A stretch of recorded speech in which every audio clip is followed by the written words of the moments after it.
Diversity, equity, and inclusion are big topics, and they're especially challenging to address when you are a leader. That is why we dedicated this class to inclusive leadership. And our guests will not only talk about what inclusive leadership is, but also share with you some practical examples that hopefully inspire you to take action as an inclusive leader. Hi, my name is Ingo Raut. Welcome to the School of Becoming, where we put together a program on activating inclusion with the support of an amazing board of advisors and supporters, as well as with Manage Magazine. In this episode, Tanisha May, an HR professional, will share with us some practical tips, ideas, and a framework that helps us to lead more inclusively. Tanisha's values are collaboration, respect, and inclusion, and she approaches her work with trust and vulnerability. With that, welcome, Tanisha. Hello, everyone. Good morning, good afternoon, and good evening, depending on where you are dialing in from. Thank you so much for that introduction, Indigo. I just want to say I am so excited for this session. I'm excited to learn from all of you. I'm excited to have a conversation with you all. I'm excited to just hear about how you are practicing inclusion in your organization. The reason why this session is called How to Become a More Inclusive Leader, because it's not a destination. Because inclusion is all about continuous learning, we are always evolving as emerging inclusive leaders throughout our organizations, and there's always something new to learn. So I definitely want you all to keep that in the forefront of your minds as we as people change and grow, our leadership styles change, our knowledge about what it means to be inclusive changes, and that informs us on how we can be more inclusive in our organization. So I want to level set a little bit about the goals of this session. So obviously I'm an HR professional. I want you all to learn insights from me from an HR perspective on how I create and sustain work environments. I want at the end of the session for you all to be able to identify intentional actions you can take today to add to your work checklist to create more inclusive spaces. And this is a little bit of a selfish point on mine, and I just want you all to feel more comfortable talking to HR. We're really not that scary. I, try to make sure that when I'm in a conversation, I'm representing my function very well. We do a lot of work outside of the day-to-day administrative work. We are very strategic partners, and we're just really excited to partner with you in any way. So if I can get one of you all to reach out to your HR professionals at the end of this session, I have made an impact. And so before I get into my introduction, I want you all to take a moment and jot down your dimensions of diversity. You don't have to do this in the chat. I want you to do this as taking stock of who you are using the chart here. We have had great sessions over the past 2 weeks where there are evolutions of this chart. Dr. Samia had the power flower where she spoke about your different levels of privilege. And I thought that was a great exercise. So if you have not joined any of the sessions, I encourage you to go back and look through the different ways and tactics that each of us have encouraged you to use in your day-to-day. So as you're taking that down, I'm going to share a little bit more about myself. So at a high level, I am an extrovert. I am a first-generation American. I am Jamaican and Black. I'm a cisgender woman. I am an advanced degree holder, and I am an early career professional. So I want to share that I was not born an inclusive leader. When my younger siblings were born, I was not very excited about that until I learned that, oh, wait, I can take them along with me and teach them things. So it made me very excited. Because my personality is big and I love talking, I noticed that there are other people who aren't that way. So throughout my life, I've made it a point to bring them in from the corners of the room, to include them in conversations and get them, a part of what we're talking about. And so with that, I could be a lot sometimes. And when I was going into my professional career, one piece of advice that I received was to let your work speak and then show your personality. So what that said to me was, I want to make sure that I'm doing quality work before I show who I am, before I show my actual personality. And so that led me to still include others into the conversation and at the same time mute and kind of push down who I truly and authentically was.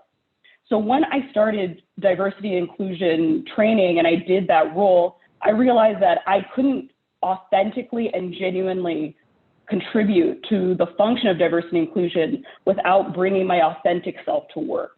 Once I did that, it was more comfortable. I was able to connect with people more. And I'll be honest, it was difficult. It was scary. And I think the benefits outweighed my fears when I showed up to the table.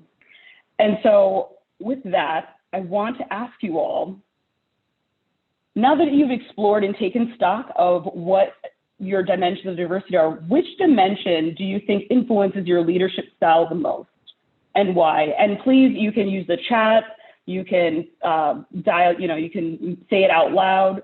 And I just want to say the reason why I asked this question is because your leadership style is rooted in your dimensions of diversity, the ones you show at work, the ones that people perceive of you, and then the ones that you hold closer to your heart. So I'll give you all a moment to give me some insights into who you are. So we have Suzanne sharing that for her, it's about educational background, work experience, personal habits, mindfulness, and empathy. For Shannon, it's about experience. And Shawnee said about work experience. We have Frankie saying, as part of the LGBTQ plus community, I have experienced a lot of exclusion and inability to be my authentic self in professional spaces. Now, as a facilitator, it's front and foremost, and it's my goal to make all spaces inclusive so everyone can learn and experience about themselves and their world in a safe and inclusive space. Samia says, related to what you have just shared, being the eldest daughter. Thank you so much for those insights, and please keep them coming. And I want you all, again, to hold on to that as we go through this presentation, because those dimensions influence how you will approach the scenarios that I am going to encourage you to come on the ride with me. So again, to level set, I want to just define some key terms. I know that we have a mix in the audience of people who have been following the series and also people who are just tuning in today. Also, we have HR professionals on the line. I want to give you all a shout out. Please do not be shy. Every HR professional is different. They have different experiences. So if you have another way that you would approach my scenarios, I would love to hear from you. Just don't give away the answer. So the first thing that I wanted to highlight is intention. So intention, I believe, is the cornerstone of doing genuine inclusive leadership work. When you move with the intention, that means that you are mindful, you are aware, and you are aware of not only your surroundings, but of how you show up to the table. And you're checking your biases, you're making sure that you are being transparent with who you're speaking to, and you're just being honest. You're just being your honest, authentic self. And next, diversity and inclusion. So diversity being invited to the party, and inclusion being invited to make the playlist.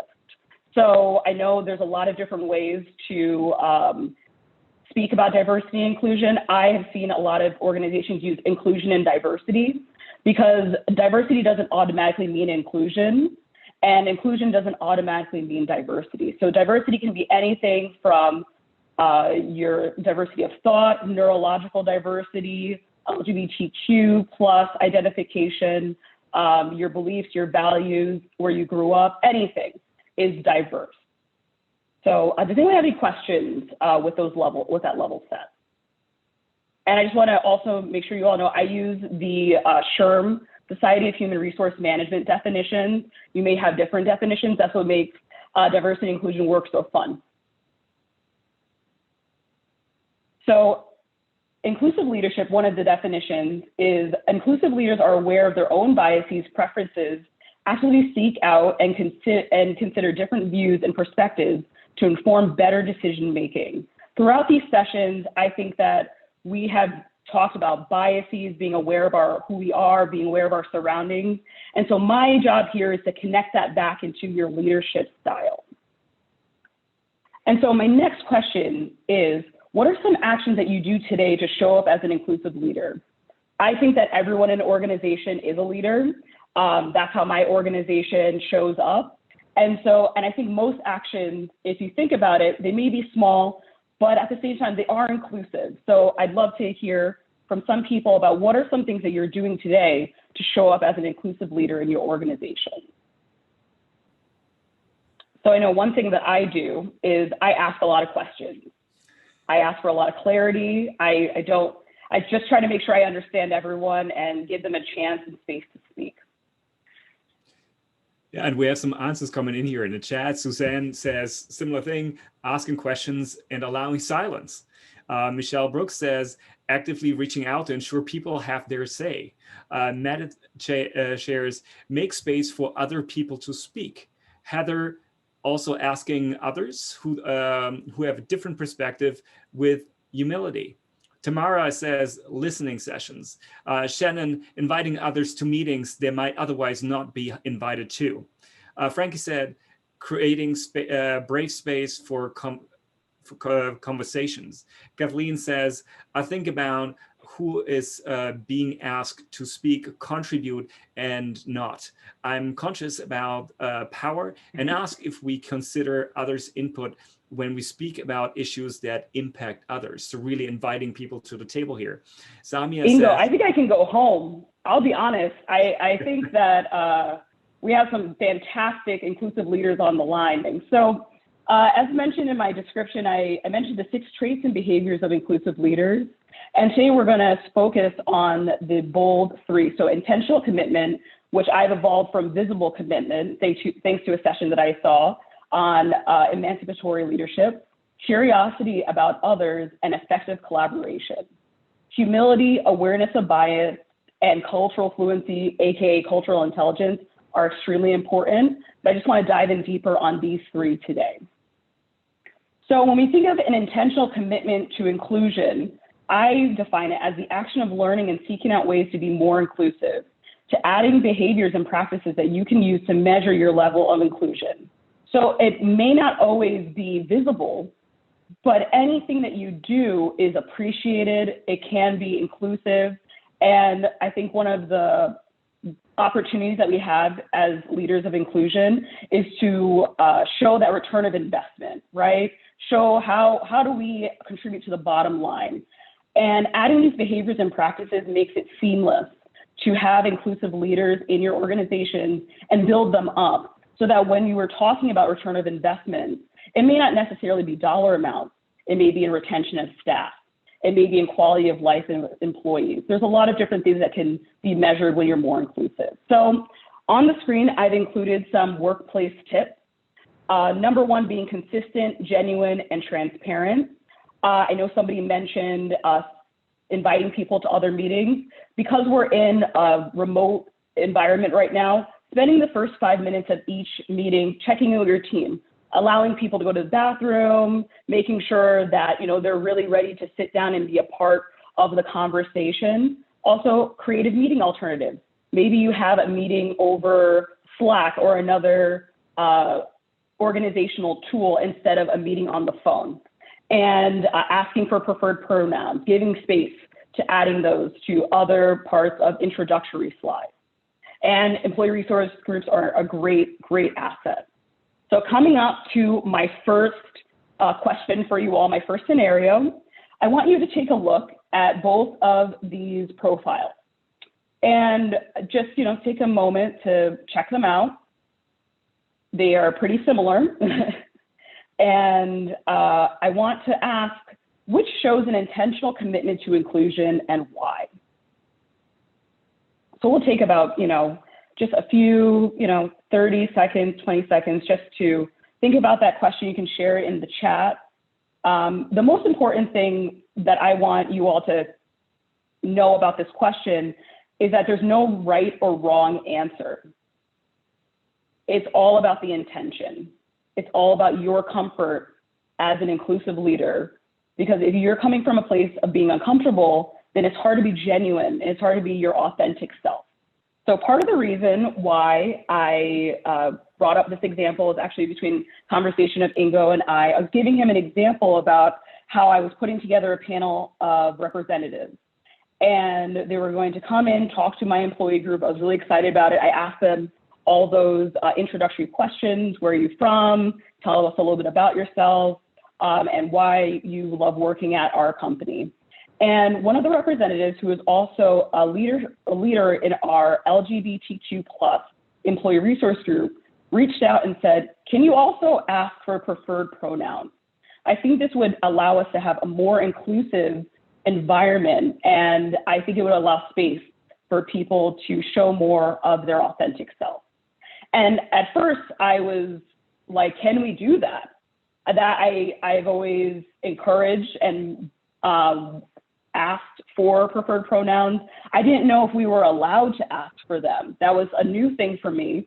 So I did my research. I trust my ERG leaders as advocates for the affinities within our organization. And I spoke to my HR team, and we found that, yes, we can ask. This is a new question that we can give and ask to our representatives who are joining our panel to allow space for inclusion. And when I asked, some people sent me their preferred pronouns and they said, thank you. We appreciate that. Some people didn't.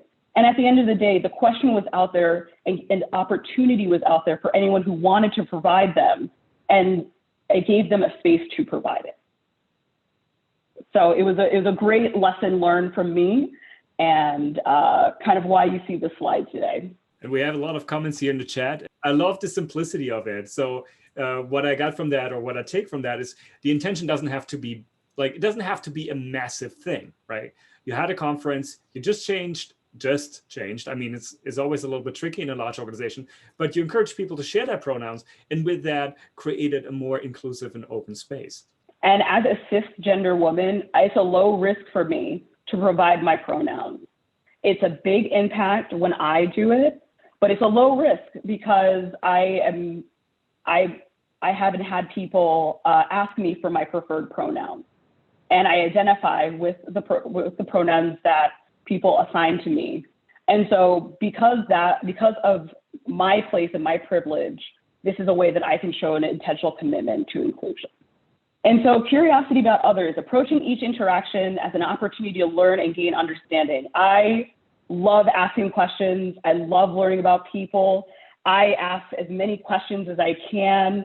I'm excited about it, but that's my personality. And that's where I get my energy from. And so what I pose to you all is, how can you approach each interaction as an opportunity to learn and gain understanding? Does that mean you do a little bit of research before you meet with that person? Does that mean that you clear your mind, do a meditation, because you know this meeting might be a little tough? And how do you allow that space for them to show you who they are without your assumptions, without any biases from you? And so the first thing I would say is assume positive intent. We are under a lot of stress right now. I'm just being honest with you all. I was living in Brooklyn for the past 6 months. I moved there at the beginning of March. 2 weeks later, my entire company was on remote. I'm stressed out. I'm sure you all are stressed out. And what comes with that is you might be tired. You might not act the way that you always do. And so I always try to assume positive intent and give that room for people to give me a little bit more, to have a follow-up conversation, have a bad day. And so again, demonstrating an open mind by asking questions and listening to understand, not to respond. This next scenario, and I'll read it out loud. And so you are implementing a new D&I initiative, and you have a meeting with a key stakeholder coming up. Below are a few things you know about them. So the first thing is that they've been critical of D&I initiatives in the past. They are cold, distant, and non-expressive. They do not answer emails, and they do not attend any team function. So what I would like you all to do is just take one bullet point and just think about it. You know, who is this person? You probably thought of somebody as soon as I started reading some of these points. You probably have somebody in the back of your mind that you're like, I know exactly who this person is. And how do I approach that person? So the way that I would approach them is I would look at their LinkedIn and I would read an article they shared, you know, try and find some common ground. And then I would say, I read an article that you shared about the impact of reverse mentoring and thought it was very interesting. Could you tell me some more about your experience as a mentor and mentee? Having that curiosity, doing a little bit of research, and not allowing any gossip or anything that you think you know about them cloud how you approach this meeting. Listening to facts, being honest, being transparent, and trying to find a common ground. So my question to you is, how would you approach this person? What are some steps that you would take to have an effective meeting? Lauren already responded that he thinks it's a nice suggestion. So leading like with curiosity and doing a little bit of online research to actually get some background and common ground and find a topic. So making it easier with that for the other to interact. We have Hangame who says research about them online and ask them how I can help them. So really like embracing the person with open arms and really allowing them to, bring themselves forward. We have Tamara, come to the meeting with data instead of opinions. So trying to strike a little bit of a neutral ground. We have Suzanne who says schedule one-on-one perhaps.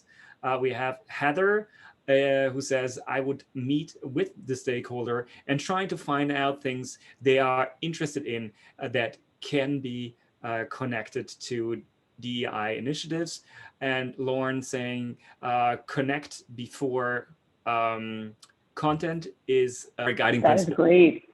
And so one thing I want to change is they do not answer emails because their preferred method of communication are phone calls. They prefer phone calls to email. Their personality is on more of an introvert ambivert side, and you receive this information from someone who saw them in a financial meeting or a budget meeting. And they have been critical of D&I initiatives in the past because they're an executive champion of one of the employee resource groups. And they advocate on behalf of the employee resource group to gain more funding. So this is ways that, you know, things you may have heard or you think you know about somebody may not be exactly who they are. And so effective collaboration, I want to start with this definition of collaboration, just because I don't want to assume that everyone knows what I mean when I say collaboration. The collaboration in the workplace is when groups work together through idea sharing, brainstorming to accomplish a common goal. And so with effective collaboration, that occurs in an environment that includes alignment, clarity of roles, agreement on the process, and an established code of conduct. So that may look different for all of our organizations, but that distinction with the alignment, the clarity of roles, the agreement on the process, that allows the team to establish in the beginning, what are our norms? What are we going to align on? What are our goals? What are our expectations? As managers, as leaders, as supervisors, obviously we have our own expectations, but we also have employees who have expectations of us. And it's important to know, what are they looking for from us? How do I make sure that I'm showing up for them as much as I want them to show up for me? And so seeking clarity about your team's thoughts and intentions and allowing each member time to contribute during meetings. This is one that's, I would say, more directed towards me because this is a part of my personal leadership style. If I think that someone wants to say something and they're just, you know, their hand's going up and it's going back down and it's going right back, I try to say, hey, because people notice me, I go, hi, this person is interested in contributing to the conversation. Can you tell me a little bit more about what you're trying to say? That allows them the space and the spotlight to engage, to get it out, to be a part of the conversation. So doing a round table at the end of the meeting, allowing everyone to kind of bring up any topics that they wanted to move on to the next meeting, and not assuming that everyone who speaks is engaged. Some people take notes, some people take some time to gather their thoughts, or they prefer a one-on-one meeting to being in front of an entire group. So remembering that collaboration looks a lot different depending on your team. And so we're on to our next scenario. And so this is an email from the senior vice president to you. You're the inclusion lead.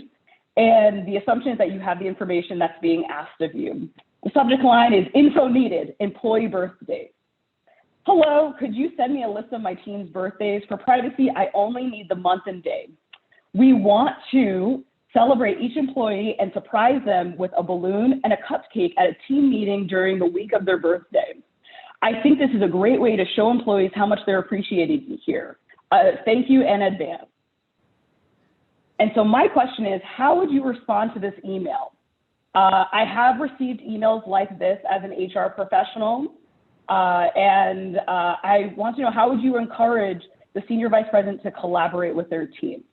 So as you all take a moment to answer those questions, I can share with you how I approached this question.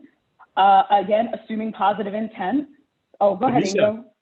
We already have Yes. Frank responding, so he was fast to answer. Oh, yes, fantastic. Go ahead. Yes, go ahead.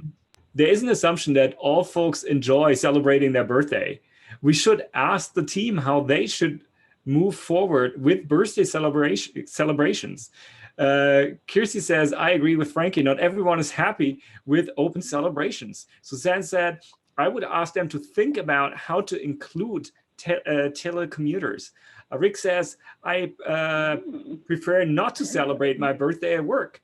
Zamia says, many assumptions here. Not everyone likes attention and a cake. Yes. Kirsty says, for instance, it's not normal in all cultures to celebrate birthday, for sure.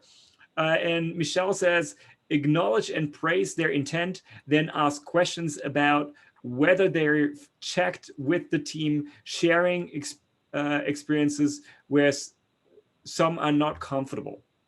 And Kathleen There's says, the HR professional. Kathleen says, I would encourage the SVP to discuss how the team wants to acknowledge personal milestones and occurrences. Fantastic. Fantastic. I mean, I've had these smile lines coming in for 30 years, and they're just like getting deeper with how proud I am and excited to be in this group. I know that's a lot, but I'm so excited. And I'm just really happy to be here in this session with you all, because those are fantastic answers. Something that I did not hear in that chat that makes me very happy is, why would they want to do this? Why would they come to us with this question? In the chat, I heard you all assuming positive intent, acknowledging the perspective of the employee. Because as an inclusion lead, we don't always get a chance to speak to the employees when an email like this comes in, right? And I would say myself as an HR professional, I encourage the business leaders to work with their teams. I don't want to come in and ask this question because then they don't have confidence in their manager. And also the manager doesn't have confidence in building a rapport with their team. So this is a great opportunity for team building, effective collaboration, to gain a curiosity about others, to just build a more inclusive environment where everyone has an established expectation of how we want to be celebrated in the workplace. Personally, I love cupcakes. I love balloons. So you'll see that I would enjoy this very much. I love surprises.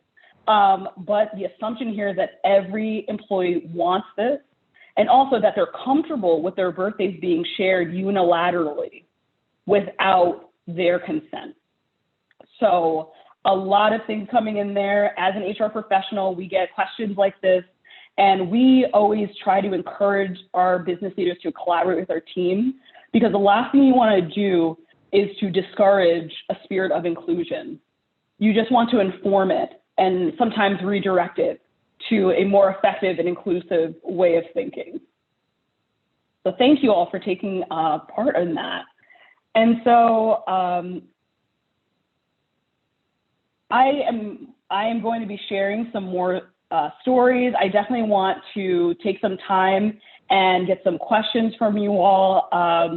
You know, we went through that session fantastically. You all just answered all the questions, great. And so I want to take the rest of the session to field questions from you.